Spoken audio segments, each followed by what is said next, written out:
I really gotta have a real conversation with Snoop. Now, if all these people knew what was going on in the situation, nobody never commented to tell anybody that. As the Tupac M case continues to develop, the intricacies grow with Suge Knight's incarceration. Recently surfaced audio recordings from his time behind bars are adding layers to the narrative, revealing fresh information. In these recordings, Suge Knight allegedly implicates Snoop Dogg in Tupac's M, asserting that he possesses leaked footage proving Snoop's involvement in the M. Let's delve into the specifics to unveil the truth. Suge Knight has provided additional perspectives on the complexities of the 90s West Coast hip-hop scene, underscoring his significant role in the Snoop Dogg M case. In a recent installment of Collect Call with Suge Knight, broadcasted on November 9th through Dave May's Breakbeat Media, the ex-Death Row Records executive delves into his claims of playing a vital role in preventing a potential life sentence for Snoop Dogg. So what you mean when you say that he'd still be in prison? Because when Snoop got convicted for the In a bold declaration, Knight asserted, "If it weren't for me, Snoop would still be in prison doing life," as he revisited the circumstances leading up to the infamous trial. The incident harks back to 1993 when Snoop Dogg and his former bodyguard Malik faced first and second-degree M charges in connection to the death of Philip Little Smooth Woldemariam in Los Angeles. Knight recounted a pivotal moment in the legal strategy, stating, "The lawyer said, well, the bodyguard has a 9 MD, so we can't say he protected Snoop and shot the guy. Snoop had a .380. I said, we'll be in trouble if the bodyguard had a .380 and Snoop had a 9 MD and he got shot with a .380, right? He got shot with a 9 MD. But since Snoop had the .380 and the bodyguard had a 9 MD and he got shot with a .380, all the bodyguard got to say is he was using .380 bullets in his 9 MD. Knight went on to elaborate on his involvement, claiming that he invested a substantial sum of $6 million to resolve the situation. This included addressing a blackmail attempt originating from Snoop's inner circle. Knight even engaged a private investigator to clarify the facts. According to Knight, this intervention ultimately led to the elimination of an alleged incriminating tape. got through a gang sign to them, they'd start chasing them in a Jeep like that. They shoot. Looking back, there have been instances in the past where questions about Snoop Dogg's involvement in Tupac's M have surfaced. Comedian Faison Love, known for his role in The Couple's Retreat, is among those who believe that Snoop Dogg had connections within the influential Crips organization that could have prevented any harm to Tupac. During an Instagram live session, Love shared his perspective, expressing, "I always felt when Pac died, Snoop could have stopped the whole thing." Love highlighted Snoop's affiliation with the Crips, suggesting that it could have played a crucial role in averting the tragic events. He argued that Pac's association with the Crips involved participating in activities associated with gang culture and conflicts, especially with Snoop, set off a chain of events leading to his untimely demise. Love remarked, "I mean, because like I said, Snoop was a Crip. Pac affiliates were Crips doing some dumb end gang really." Love concluded by suggesting that if Tupac had not crossed paths with Snoop, the prolific Death Row Records artist might still be alive today. In the investigation into Tupac's M, a high-ranking police officer involved in the case asserted that the incident was a typical gangland revenge hit. Speaking anonymously, the officer dismissed various conspiracy theories surrounding the event, stating, "It was simple retaliation. You mess with one of ours, we will mess with one of yours." According to the LAPD source, the motive behind the 1996 drive-by shooting in Las Vegas was rooted in gang dynamics, characterizing it as a gang retaliation M. Tupac's association with gun-wielding street gangs reportedly began when he signed with Suge Knight's label, Death Row Records, in the fall of 1995. In the hours leading up to his M, Tupac was reportedly involved in a highly publicized altercation with Orlando Anderson, a member of the Crips, at the MGM Grand Casino. This event further underscored the rapper's connections to street gangs and set the stage for the tragic turn of events that followed.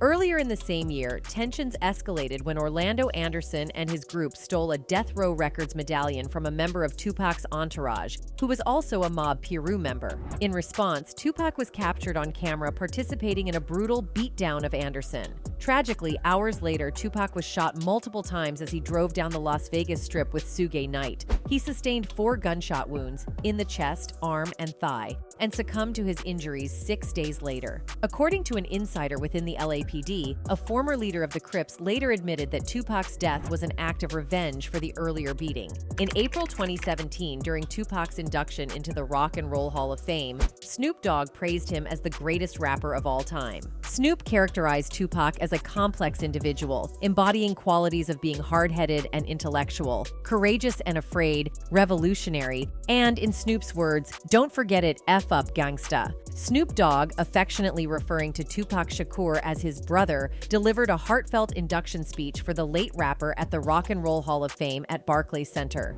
However, the new Tupac biopic, All Eyes on Me, reveals that even their close bond faced significant strain during the notorious East Coast-West Coast rap feud of the 1990s. Snoop Dogg admitted that he was afraid Tupac might attack him. A crucial scene in the film, set just before Tupac's still unsolved M in Las Vegas in 1996, depicts both Tupac and Death Row Records CEO Suge Knight infuriated after hearing Snoop express love for their New York rivals, including Notorious Big, Puff Daddy, and the Bad Boy Records crew, in a radio interview. Well, if you got love for Tupac Shakur, let me you sing this. While on a plane with Suge and Tupac shortly after the radio incident, Snoop sensed their anger towards him. The film portrays him discreetly hiding a small knife up his sleeve, anticipating possible retaliation from either of them. This moment underscores the intensity and complexity of relationships within the hip-hop scene during a turbulent period in the genre's history. Director Benny Boom emphasizes, "You have to remember that Snoop was a Crip from Long Beach, Calif, so he would never be caught off guard. Tupac was originally a Blood. Even when you've made it out of the street, those gang loyalties remain." For individuals lower in the death row hierarchy, such a betrayal could have had more serious consequences. But Snoop got nothing more than a cold shoulder. At the time, he was the top figure at death row and had convinced Knight to sign Tupac, who was in jail for a charge of 1995, posting his bail of about $1.4 million in the process. The resulting All Eyes on Me, released in 1996, was the first hip-hop studio double album in history and sold millions. Snoop said to Suge, "You think Death Row is a big label now? Wait until we get this guy," says Boom. And he was right. These incidents have given rise to a rumor suggesting that Snoop might have been apprehensive about Tupac's success and career, or viewed Tupac as a powerful figure, which allegedly led to his involvement in Tupac's M. Suge Knight is now adding fuel to this rumor. He strongly implies, albeit indirectly, that on the night Tupac was killed in Las Vegas, Snoop Dogg was observed by Warren G. in Los Angeles with a long-distance radio device resembling a cell phone. According to Suge's statement, this device was used by Snoop to receive confirmation that Tupac had been shot and Notably, Suge asserts that no one from the death row team, whether part of security or otherwise, possessed similar radios, emphasizing the potential significance of this communication method in the context of Tupac's tragic death. But that's another shit. The reason why I gotta have a conversation with him about is that I've been doing that young dude a long time. He ain't young no more, but I've been doing it since he was a young man. The recent information from Suge Knight introduces a different perspective on Warren G's role in potentially saving Snoop Dogg from harm on the night Tupac was killed. Suge now suggests that Warren's actions might not have been intentional protection, but rather an inadvertent revelation made during Warren G's Drink Champs interview. Warren did a thing where he was on a talking, whatever the shit they be doing out there, and he said that. According to Suge Knight's version of events, there is a suggestion that Snoop Dogg may have been aware beforehand that something untoward was going to happen to Tupac. Suge alleges that Snoop was in communication using a distinct radio-like device, different from those employed by the death row team. Supposedly, gunshots were audible over Snoop's radio, accompanied by a voice declaring, "We got him!" This narrative raises inquiries about Snoop's awareness and potential participation in the circumstances surrounding Tupac's tragic demise, according to Suge Knight's perspective. Snoop had a radio. He was at Snoop House when the shit happened. In April 2023, an audio recording featuring Suge Knight emerged, raising questions about the legitimacy of Snoop Dogg's ownership of Death Row Records. Knight, who is currently in prison, voiced apprehensions regarding the manner in which Snoop took control of the label, hinting at potential questionable actions surrounding the acquisition. The recording, released by TMZ, unveiled Knight's concerns about a possible connection between Snoop's stake in Death Row and an alleged criminal incident involving both Snoop and Michael Harry O. Harris. Harris, a convicted drug kingpin, had been an early financial supporter of Death Row Records. Correct. Right. Yep. If you look at it, they committed fraud. They committed bankruptcy fraud. I didn't lose my company by doing anything wrong. When questioned about Snoop Dogg's ownership of Death Row Records, Suge Knight expressed doubt regarding whether Snoop genuinely holds the rights to the label that gained fame in the 1990s. Knight went on to make allegations that Michael Harris, Snoop's partner, is involved in bankruptcy fraud, an assertion he claimed his legal team discovered just a week before the recorded phone conversation. Snoop has a partner, which is Michael Harris, right? The 58-year-old told the outlet. If you look at it, they committed bankruptcy fraud. I didn't lose my company by doing anything wrong. They went in and the lawyer didn't show up and they got a default judgment. I settled the judgment. They turned around and said I didn't settle the judgment. Knight vehemently insists that the transaction involving Death Row was not only unlawful, but also constitutes a criminal act. He accuses Harris's wife and legal team of willingly participating in fraudulent activities related to the 1995 bankruptcy filing. Knight asserts that during the bankruptcy proceedings, they deliberately distanced themselves from Death Row, and he contends that their attorney was fully aware of the deception. And the lawyer didn't show up, and they got a default judgment. I settled the judgment.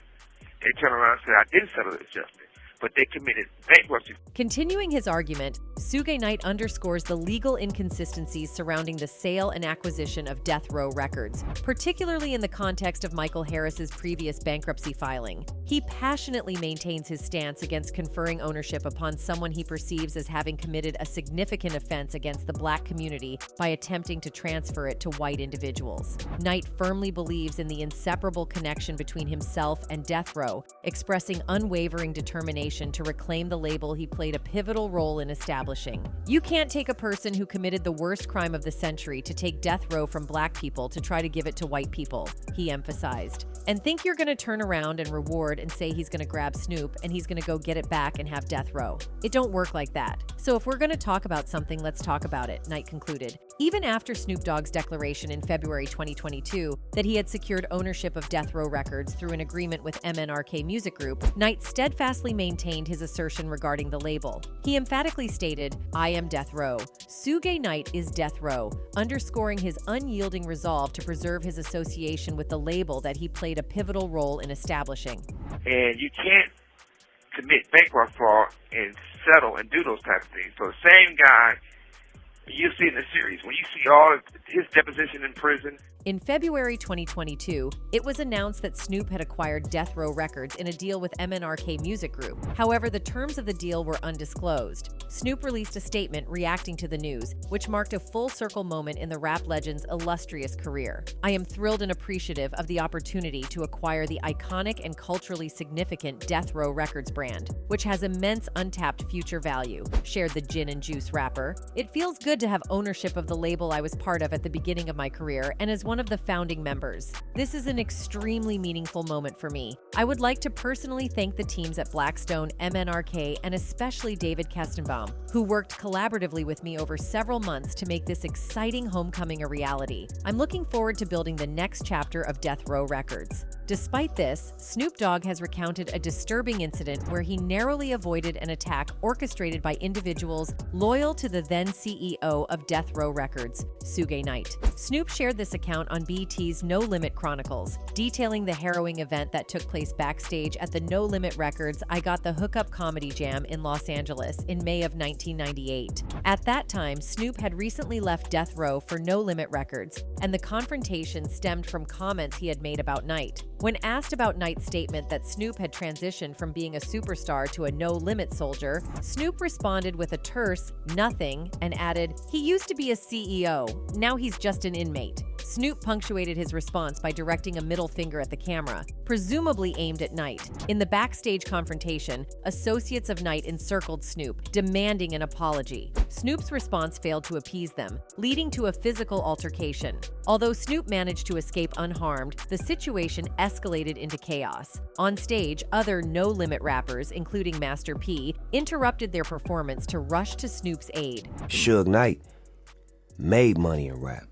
Master P put money in rap. Break that down for me. Big difference. When I was on Death Row Records, we made a lot of money. Amidst the chaos, with gunshots echoing in the background of the playing song, the bewildered audience inadvertently added to the confusion, resulting in a riot. Despite successfully avoiding the orchestrated attack, Snoop's night took an unforeseen twist. While trying to navigate the tumult, Snoop unintentionally crossed paths with law enforcement, who discovered illicit substances in his possession. Consequently, he was handcuffed and placed in the back of a police car. Snoop recounted, "I get away unscathed, no cuts, no scars, no hits, no nothing, but I run right into the law, with weed in my pocket and everything because I'm trying to save my life. They handcuffed me. They put me in the back of the police car." As a result of the incident, Snoop Dogg and his cousin, rapper Daz Dillinger, found themselves in jail that night on charges of marijuana possession. To their astonishment, upon entering the jail, they encountered a familiar face. Ray J, reflecting on the incident with laughter, Snoop shared, "They take me and my cousin Daz to jail, and when we get in there, Ray J is in there. So we spend 4 hours in jail with Ray J. I'm not fabricating this, man. I'm not making this up." The astonishing aspect in all of these events is Snoop's involvement in a M case. In an interview on the Black Effect podcast network with Cam Capone News, McKinley Lee Jr., Snoop Dogg's former bodyguard, offered a comprehensive account of the 1993 M of a rival gang member that resulted in first-degree M charges for both Snoop and Lee. When I tell you this story, you're going to find out that it was about Snoop, but it really wasn't about Snoop because they knew the truth. And then, according to the account, after a tense confrontation with several known gang members outside Snoop Dogg's West Los Angeles apartment one August afternoon, Snoop and Lee found themselves crossing paths with the same individuals once again. Describing the tense situation, McKinley Lee Jr. recounted, "We heard some commotion downstairs and I'm thinking, I know Snoop didn't go outside without me." Lee swiftly reacted, grabbing his gun as he headed downstairs to address the unfolding drama. As he descended the stairs, Snoop closely followed behind him. Lee continued, "I stop at the end of the stairs and I see a guy leaning out of a car. He can't see me and he's just barking back and forth with one of the guys. I can't really remember exactly what he looked like, but I just saw the light-skinned face. And then I saw a gun come out of the window. So at that time, there was no threat. Snoop was right here. It wasn't anything. It was just real quick. I take off and get Snoop upstairs." Believing that the situation had de-escalated, Lee and Snoop got into a truck to proceed to the studio for further work on Snoop Dogg's solo debut, Doggy Style. However, realizing they had forgotten a recording device, Snoop, who was behind the wheel, made a U-turn to return to the apartment. While on their way back, they encountered an individual standing in the middle of the street, signaling for them to stop. This person explained that the light-skinned man who had brandished a gun was diabetic and had forgotten to take his medicine. and so immediately I grab my gun and I'm getting downstairs because I heard some drama. But as I'm going down the stairs, Snoop is like behind me. As they were conversing, McKinley Lee Jr. noticed movement in the bushes. An alleged gang member, Philip Little Smooth, Wolder Merriam, emerged. Wolder Merriam approached the man who pushed him away. According to Lee, the man then lifted his shirt, revealing a weapon and seemingly reaching for it. Lee described the critical moment, saying, "When I saw him start to reach, that's when I took my gun and I fired. There was like a little incline. My hope was I wanted to hit him in the lower part of his body. So as I'm aiming, he's turning, and as I'm aiming here, I fire." When he was turning, he got hit in the hip and in the shoulder blade. Unfortunately, the one that went through his hip went through him and his shoulder. He takes off and he runs. We find out that when he ran, he dropped about 50 yards or 75 yards away. He dropped right there, and that's unfortunately when he died. McKinley Lee Jr. elaborated on the aftermath, noting that Philip Wolder Merriam's friends had swiftly picked up the gun, rendering it untraceable when the police arrived at the scene. Despite the circumstances, Lee and Snoop Dogg decided to turn themselves in, but not immediately. Instead, they waited until after the 1993 MTV Video Music Awards. "After we made the call, we had to wait for our attorneys," Lee explained. "So the next day they came, and that's when we were going to turn ourselves in. We didn't turn ourselves in the next day. We had to wait, so we waited until everything was calmed down.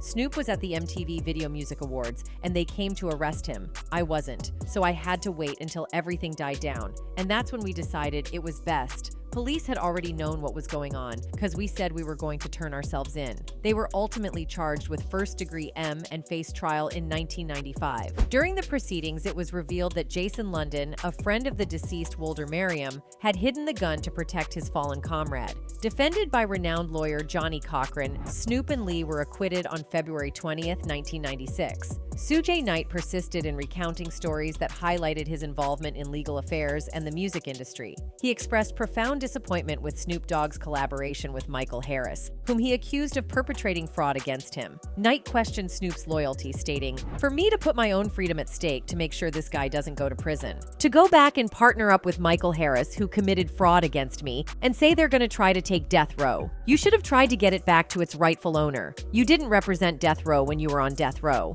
Following their acquittal, Snoop made a solemn pledge to cease rapping about M, a decision that disappointed some of his fans and friends. In a conversation with Fat Man Scoop in January, Snoop explained, "On my second album, The Dogfather, when I beat my case, I redirected my pen to write life because I felt like I had wrote death all up until that point. When I started writing The Dogfather, I lost a lot of fans, I lost a lot of homies because they wanted me to keep it gangsta after beating case. They wanted me to glamorize and glorify, but I was like, somebody's life was lost. My life was changed. This is a real situation." Addressing the change in ownership of Death Row Records, Suge Knight expressed strong sentiments about no longer having control over the iconic label. He claimed that he was unfairly ousted from his company, stating, "They tried to F me out of my company." Knight directed his frustration towards Snoop Dogg and Michael Harris, a key figure in the early days of Death Row. So since he says he didn't give the guy the money, he called the DA. The DA put him with the PI. According to Knight, his ownership of Death Row faced a threat when he inadvertently filed for bankruptcy in 2006 due to what he asserted was an erroneous default judgment in court. He had previously discussed this matter in a jail call with TMZ earlier in the year. Knight argued that Snoop and Harris committed bankruptcy fraud to acquire Death Row, emphasizing that he didn't lose the company through any wrongdoing on his part. For Snoop to say he and Michael Harris are doing something as a team, that tells you I'm disappointed in that, because if it wasn't for me, you'd still be in prison doing life, Knight stated on Collect Call. You turn around and say you've partnered up with this dude. Neither one of y'all got Death Row or bought Death Row or purchased Death Row. Well, not only Suge, many fans also believe that Snoop has something to do with Tupac's case. One of them wrote, "Pay attention to the role Snoop Dogg has played in movies. He was always sketch and played a snitch several times." Another one added, "Snoop worth to be investigated. Snoop always appeared to not fully love or supported Pac. He, however, showed serious, undeniable love to some of those who are suspects." In the second part of the discussion, Knight recounted a similar episode involving Dr. Dre, who had signed with Death Row in the early 1990s. Allegedly, Dre sought Knight's help in illegally acquiring a gun. Knight facilitated the connection with a gun dealer, resulting in his arrest for his involvement. Faced with a choice between serving jail time himself or allowing Dre to face legal consequences, Knight opted to take responsibility for Dre's actions. As a result, he spent a brief period in jail before being granted probation. Knight also claimed to have intervened to ensure Dre did not face imprisonment for other offenses during their association. The police knew the PI for the DA. They was willing to talk to me because they say he f***ed. This guy is going to testify that.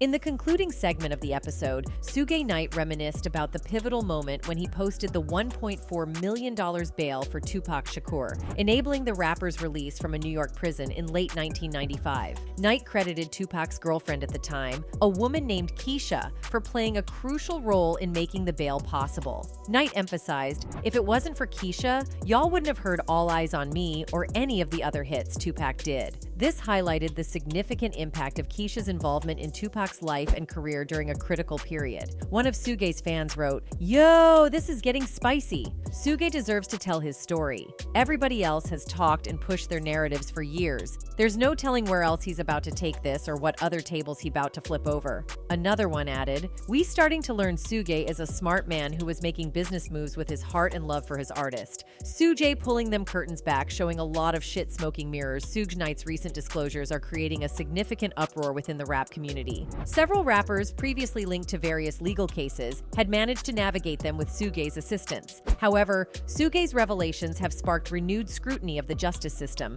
prompting questions about its fairness and integrity. And that's it for today. See you in the next video. Until then, goodbye.